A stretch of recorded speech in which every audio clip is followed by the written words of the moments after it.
नमस्कार, स्वागत है आप सभी का एक बार फिर से आनंदीबाई हरशेष सरस्वती बालिका विद्या मंदिर इंटर कॉलेज जालौन की ऑनलाइन स्टडी एजुकेशन में। मैं धर्मेंद्र कुमार सिंह राजा सर।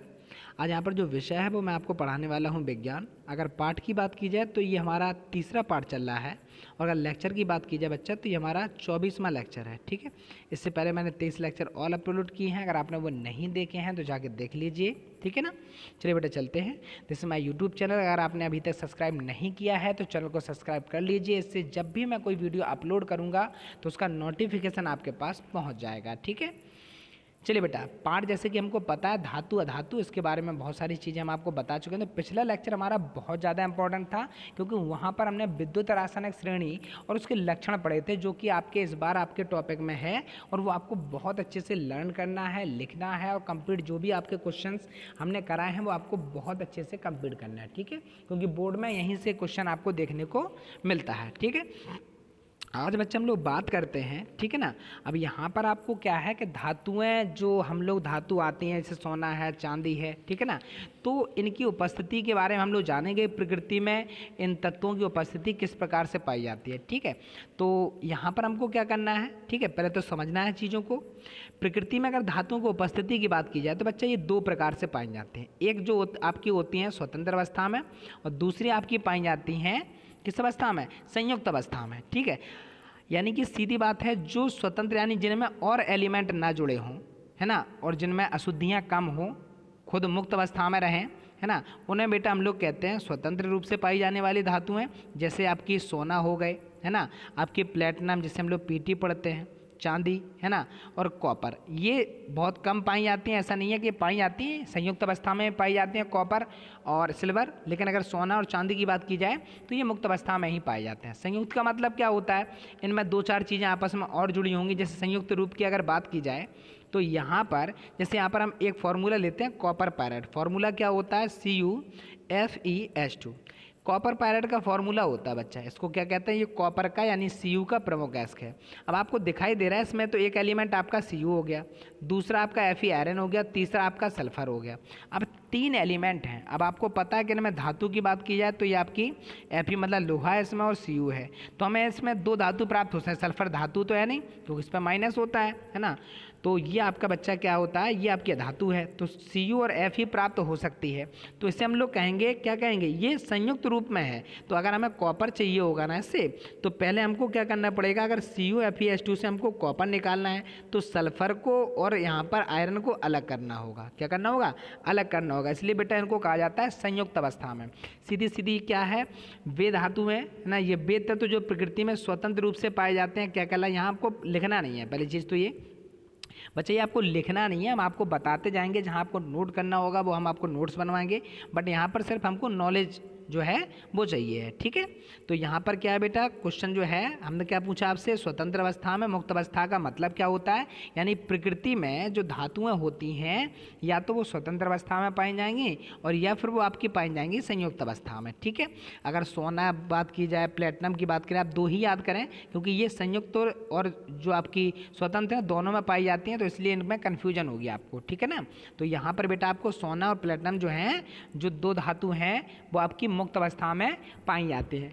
मुक्त मतलब समझते हो ना, स्वतंत्र अवस्था यानी कि इसमें और एलिमेंट ना जुड़े हों। ठीक है, अगर हम बात की जाए बाकी जितनी भी धातुएं हैं वो सब संयुक्त अवस्था में पाई जाती हैं, और जब ये संयुक्त अवस्था में पाई जाती हैं ना, तो हमको इनमें से अलग न करने में इनमें बहुत सारा खर्चा आता है, बहुत सारी मशीनें यूज होती हैं, बहुत सारे इनके प्रोसीजर होते हैं, उनके बाद ही हमें जाके कहीं धातु मिल पाती है। ठीक है, मैं इमेज के द्वारा हम आपको समझाएंगे कि कैसे। यहाँ पर आप जरा गौर करें यहाँ पर, ठीक है, यहाँ पर एल्यूमिनियम हो गया आपकी, है ना, कास्ट आयरन हो गया आपकी, कॉपर हो गया आपका, स्टील हो गया, मेटल, है ना, आपका हो गया स्लग हो गया, ब्रॉन्ज हो गया, ब्रास हो गया। तो ये सब क्या है, ये सब बेटा आपकी धातुएं हैं। ठीक है ना, अब यही धातुओं को हमको प्राप्त करना होता है। अब हमें मान लीजिए ये कॉपर प्राप्त हुआ, तो ऐसा कॉपर नहीं होता है, बहुत सारे हमने क्या कहा प्रोसेस होते हैं, उसके बाद जाके आपको कहीं धातु जो है, शुद्ध धातु जो है वो प्राप्त होती है। ठीक है, तो आज हम लोगों को इसी के बारे में पढ़ना है। तो अभी तो आपको ये समझ में आ गया कि प्रकृति जो धातुएं हैं वो दो रूपों में पाई जाती हैं, एक तो स्वतंत्र अवस्था में और दूसरे संयुक्त अवस्था में पाई जाती है। एग्जाम्पल के तौर पर यहाँ पर एक इमेज बनी हुई है, जिससे आपको समझ में आ रहा होगा। ठीक है, ये देखिए, प्रकृति में धातुओं की उपस्थिति हमने बता दिया। मुक्त अवस्था में जैसे गोल्ड यानी सोना हो गया, है ना, प्लेटिनम हो गया, हमने क्या ये दो को आपको याद ही करना है। सिल्वर, मरकरी ये भी पाई जाती हैं, पर ये संयुक्त अवस्था में भी पाई जाती हैं, ठीक है। संयुक्त की बात की जाए, सोडियम हो गया, कैल्शियम हो गया, अब समझ लीजिए इनको छोड़ के बाकी जितनी हैं वो किस अवस्था में पाई जाती हैं, वो आपकी पाई जाती हैं संयुक्त अवस्था में। संयुक्त का मतलब जुड़ी हुई, बहुत सारे इसमें और एलिमेंट होते हैं, उनको निकालना अलग होता है, जिससे बहुत सारा खर्चा आता है, ठीक है। अब हमको पहले अपनी डेफिनेशन मिलनी है, यहाँ पर आपको लिखना है, ठीक है। खनिज क्या होता है, जिसे हम लोग इंग्लिश में कहते हैं बच्चा मिनरल्स। आपने देखा होगा टूथपेस्ट की एड आती है तो वो कहते हैं आपके मसूड़ में दर्द है ना, क्या आपके टूथपेस्ट में नमक है, तो ऐसे बहुत सारे मिनरल्स जो होते हैं वो उनमें मिले होते हैं, ताकि वो आपके दांतों को जो भी चाहिए, सोडियम, पोटेशियम, है ना, जितने भी आपको खनिज लवण चाहिए होते हैं ना, वो आपको मिलते रहें, ठीक है। तो ये थोड़ा टाइपिंग में थोड़ी मिस्टेक है, बस ध्यान रखना, पर गलत नहीं लिखा, पूरा लिखा है। तो पृथ्वी पर, है ना, जो धातु हैं और उनके यौगिक जिस रूप में पाए जाते हैं, असल में उनको क्या कहा जाता है, खनिज। अगर आपको खनिज में लिखना है तो बस आपको इतना लिखना है कि पृथ्वी पर या प्रकृति में धातु और उनके यौगिक जिस रूप में पाए जाते हैं ना असल में, तो उनको बच्चा हम लोग क्या कहते हैं, खनिज कहते हैं, मिनरल्स कहते हैं, ठीक है। समझ में आ गया। यानी प्रकृति में अगर मान लीजिए हमें पत्थर यानी कि हम जमीन की खुदाई करते हैं, जिस रूप में हमको धातु मिलेंगी ना, उन्हीं को कहा जाता है बच्चा खनिज। क्या कहा जाता है, खनिज। फिर खनिज के कुछ आगे चलते हैं तो नंबर आता है अयस्क का। अब मान लीजिए कॉपर के 4 सूत्र हैं, मान लो 2 सूत्र ये होगा Cu Fe2, एक आपका Cu2s हो गया, है ना, अरे गलत लिख गया ये, Cu2s, है ना, और हमने मान लिया एक CO3 है। अब इन तीनों में Cu है, दिखाई दे रहा है हमको, तो हमें तीनों से कॉपर प्राप्त होगा। लेकिन प्रमुख अयस्क किसको कहेंगे, जिससे प्राप्त तो हो ज़्यादा मात्रा, इन तीनों में जिसमें कॉपर ज़्यादा प्राप्त होगा और कम खर्चा लगेगा, तो उसको बच्चा हम लोग कहते हैं प्रमुख अयस्क। क्या कहते हैं हम लोग, प्रमुख अयस्क। समझ में आ रहा है ना। तो उस खनिज को, है ना, जिससे कि किसी धातु को सरलतापूर्वक और कम खर्च में अलग किया जाता है, असल में उसे, उस धातु का हम लोग क्या कहते हैं, अयस्क कहते हैं। क्या कहते हैं, यानी कि वो खनिज, यानी खनिज से ही क्या निकलता है, अयस्क। लेकिन कब, उस खनिज को कहते हैं जिससे उस धातु को कम खर्चे पर और आसानी से अलग किया जा सकता है, उसी बेटा खनिज को हम लोग नाम दे देंगे क्या, अयस्क। ठीक है ना। अगर बात की जाए कॉपर के प्रमुख अयस्क की, तो बेटा कॉपर पायराइड फॉर्मूला होता है CuFeS2। अगर एल्यूमिनियम के प्रमुख अयस्क की बात की जाए तो बेटा बॉक्साइड होता है, फॉर्मूला होता है Al2O3 इंटू में 2H2O। ठीक है। अगर हम गैलेना की बात करें, ये लेड का प्रमुख अयस्क होता है, फॉर्मूला आपका होता है PbS। क्या होता है, तो PbS। ठीक है। अब देखिए आगे, ये हमको समझ में आ गया। आगे हमको बेटा पढ़ना है अयस्कों के प्रकार क्या है। ये आपको नहीं लिखना है, पहली बात तो फिर सुन लें। जो आपको लिखना है, आपको खनिज के बारे में लिखना है, आपको फिर लिखना है अयस्क के बारे में, लेकिन ये आपको नहीं लिखना है। ठीक है। यहाँ पर सिर्फ और सिर्फ बच्चा हमको समझना है। ठीक है। अब होता क्या है, कभी पूछ लेते हैं क्या प्राकृतिक अयस्क क्या होते हैं, ऑक्साइड अयस्क क्या होते हैं, मतलब इनसे ऑब्जेक्टिव आएगा तो हम समझा रहे हैं, वो समझना बहुत अच्छे से। पहले तो प्राकृतिक अयस्क, है ना, इनमें यानी इन धातुओं में जो आपकी धातुएं स्वतंत्र अवस्था में पाई जाती हैं, जैसे सोना हो गया, प्लेटिनम हो गया। हमने क्या बताया था, हमने कहा था 2 याद आपको रखना है, सोना यानी कि Au, प्लेटिनम यानी कि Pt। ये 2 जो हैं वो स्वतंत्र यानी प्राकृतिक रूप में पाए जाते हैं स्वतंत्र अवस्था में, इसलिए बच्चे इनको हम लोग कहते हैं प्राकृतिक अयस्क। अब यदि फॉर्मूले में आपकी ऑक्सीजन है, क्या होगा बच्चा, ऑक्सीजन, तो बच्चा वो आपका होगा ऑक्साइड अयस्क। यदि उसमें सल्फर होगा तो बच्चा उसको हम लोग कहेंगे सल्फाइड अयस्क, जैसे कि यहाँ पर। ठीक है।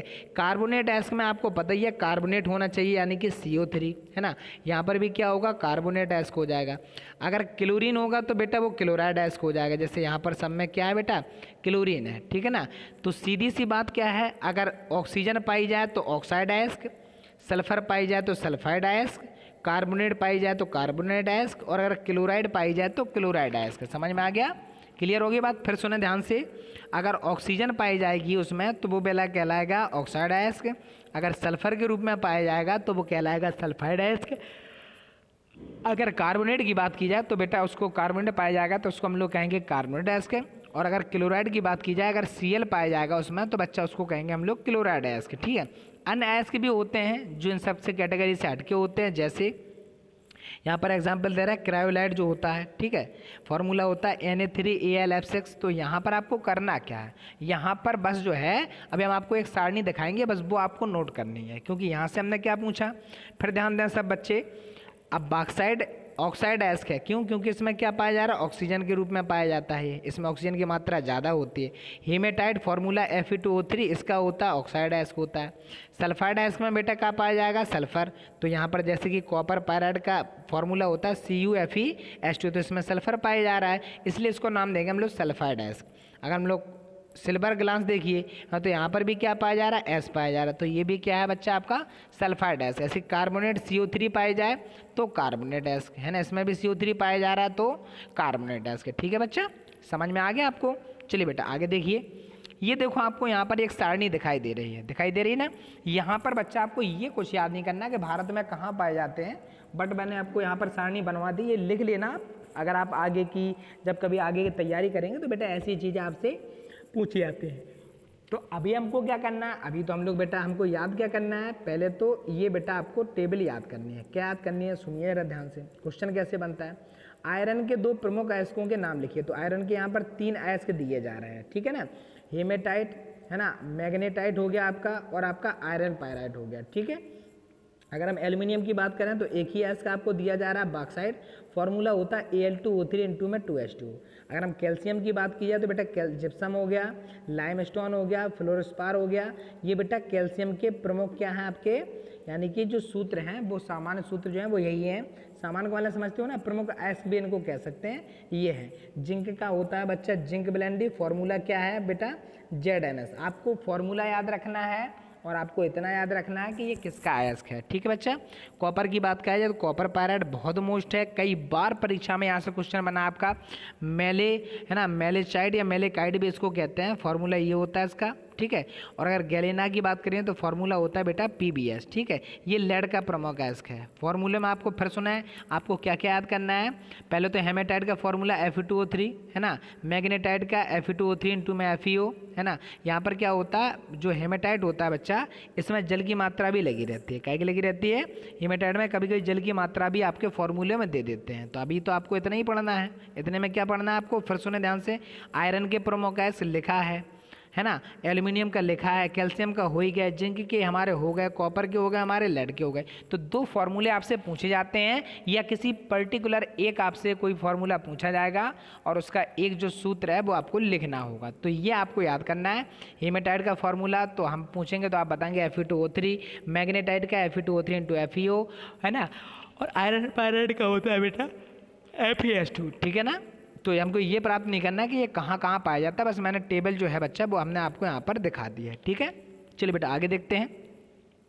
यहाँ पर क्या है? यहाँ पर बेटा धातु कर्म। अब क्वेश्चन ये बनता है कि सर जी ये धातु कर्म होता क्या है, ठीक है। तो बेटा धातु कर्म क्या, अभी हाल हमने आपको क्या बताया था कि धातुएं जो हैं वो संयुक्त रूप में पाई जाती हैं, ज़्यादातर धातुएं। अब संयुक्त में है तो उनमें से जो अशुद्धियां हैं या जिनमें अन्य घटक हैं उनको निकालना होता है, और जब उनको निकालेंगे तो कोई हम लोग विधि यूज करेंगे। तो बस ये समझ लो कि अयस्क से भौतिक तथा रासायनिक विधियों द्वारा, ये जो ब्लैक ब्लैक से लिखा है ना, आपको बस इतना ही लिखना है। क्या लिखना है?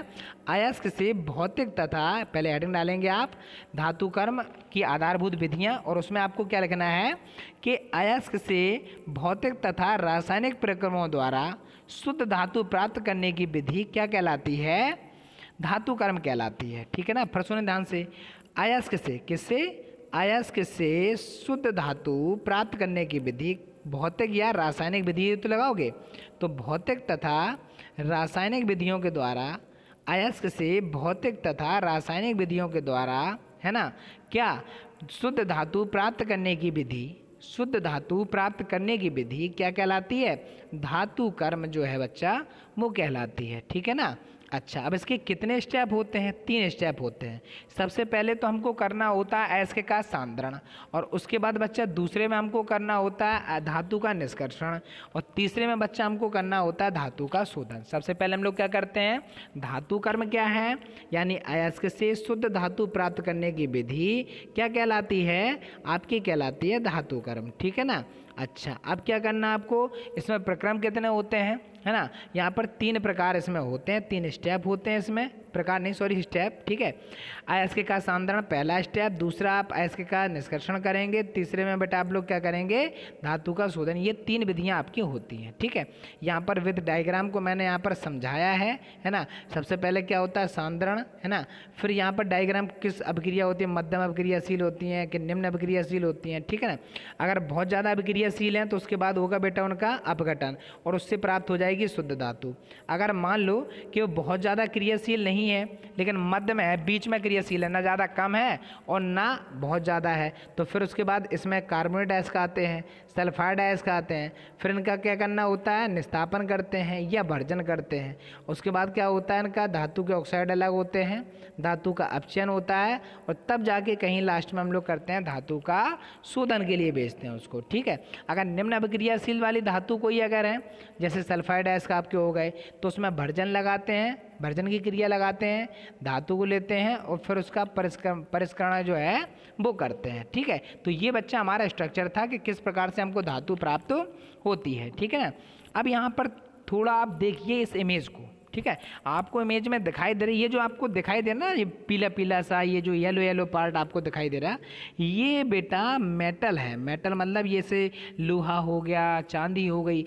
ऐसे ही सोचिए आप कितना हीट होता है कि उस, आपको पता ही है इनके जो गलनांक होते हैं बहुत उच्च होते हैं, यानी कि जो ये गलती है ना धातु है, तो बहुत जब टेम्परेचर हाई होता है ना तभी इनको गलाया जा सकता है। तो इतने सारे प्रोसेस होने के बाद ये जो आपको दिखाई दे रही है ना इमेज, ये कारखाने होते हैं, ठीक है ना। कारखानों में ही बेटा धातु पत्थर के टुकड़ों के समान इसमें मिलती है ठोस अवस्था में, उनको गलाया जाता है, उससे मिट्टी है, कंकड़ है, पत्थर है, इन सबको अलग किया जाता है। तो ये बेटा प्रोसीजर होता है। अब समझिए लिक्विड पानी की तरह बह रहा है, अब सोचिए यहाँ पर कितना टेम्परेचर होगा। आगे इमेज में आप देखेंगे कि यहाँ पर ये देखो बंदा जो है ना, वो क्या करता है, वो बेटा यहाँ पर देख रहा होता है नमूना, यानी कि कैसे है। अब यहाँ पर धातु को देखो बहुत ज़्यादा गर्म किया गया, फिर यहाँ से क्या कर रहा है, ये लिक्विड की तरह, पानी की तरह बहते हुए आ रही ना। तो लिक्विड फॉर्म में ही बेटा इसको पहले क्या करते हैं, प्राप्त करते हैं। गलाई जाती है ना धातुओं को, अशुद्धियाँ अलग की जाती हैं। और यहाँ पर जो पहनने वाले जो लोग होते हैं ना, वो बेटा ड्रेस पहनते हैं विशेष प्रकार की। कोई हीट बहुत ज़्यादा होती है, जल ना जाए, बहुत सारे इन्हें रोग भी हो जाते हैं जो धातु में काम करते हैं, क्योंकि वो छोटे छोटे जो कण होते हैं, पार्ट जो होते हैं इनके धूल के या जो धातुओं के पार्ट होते हैं, वो श्वास के साथ बेटा अंदर चले जाते हैं, जिससे बहुत सारी बीमारियां हो जाती हैं, ठीक है ना। तो इतना आसान नहीं होता जो आपको धातु मिलती है देखने को, वो इतना आसान नहीं होता, बहुत लंबा प्रोसीजर होता है उसका, और उसके बाद ही कहीं जाके आपको शुद्ध धातु प्राप्त होती है। ये देखिए आप कितने हार्ड आपको दिखाई दे रहा हो, ये धातु की गर्मी तो बहुत ज़्यादा, मान लीजिए हीटर जलता है तो आप बिल्कुल उसके पास खड़े नहीं हो सकते। समझ लीजिए आप यहाँ पर तो पूरी धातु जो है वो लिक्विड में बदली जा रही है, सोचिए। तो यहाँ पर जो काम करने वाले लोग होते हैं उनको विशेष प्रकार की ड्रेस पहनाई जाती है ना, जिसमें उनको क्या होती है, बहुत ज़्यादा गर्मी नहीं लगती है, वरना यहाँ पर सब काम नहीं कर पाते हैं, ठीक है ना। तो बेटा आज के लिए हमको इतना ही पढ़ना है और उम्मीद है कि लेक्चर आपको समझ में आ गया होगा। अगर आपको लेक्चर समझ में आया बच्चा तो आप वीडियो को लाइक ज़रूर करें, ठीक है। और पढ़ते रहिए, घर पर सुरक्षित रहिए आप, ठीक है। और अगले जो आपका टर्न होगा उसमें हम आपको धातु कर्म के जो विधियाँ हैं उसके बारे में बताएंगे। तो उम्मीद है कि आप लोगों को अच्छे से समझ में आ रहा होगा, ठीक है। धन्यवाद।